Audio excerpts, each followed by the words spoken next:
হ্যাঁ, এটা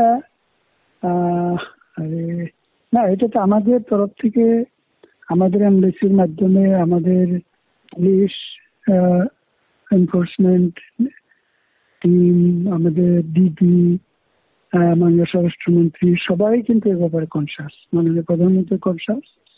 সেভাবেই সর্বাত্মক চেষ্টা করা হয়েছে সেটা ফাইন্ড আউট করার জন্য, এবং এ ব্যাপারে ভারতীয় পুলিশ, ভারতীয় গোয়েন্দা বাহিনী তারাও যথেষ্ট সহযোগিতা করছে। কিন্তু ঘটনা ধরেন একটা মিসিং এরকম হয়ে গেছে, এই ব্যাপারে এখন আমরা আরো তদন্ত চলছে, তদন্ত তখন বেরিয়ে আসবে যে অ্যাকচুয়ালি কি হয়েছিল।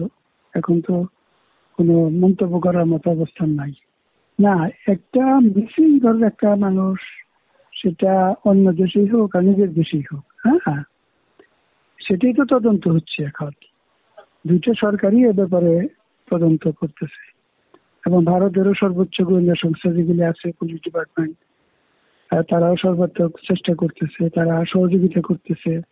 আমাদের এখানে স্বরাষ্ট্র মন্ত্রণালয়ের যারা দায়িত্বপ্রাপ্ত তাদের সাথে আমাদের পররাষ্ট্র মন্ত্রণালয়, এমবেসিগুলি সব সরকারি ভাবে সব কাজগুলি দুই সরকার সমন্বিত ভাবে করতেছে।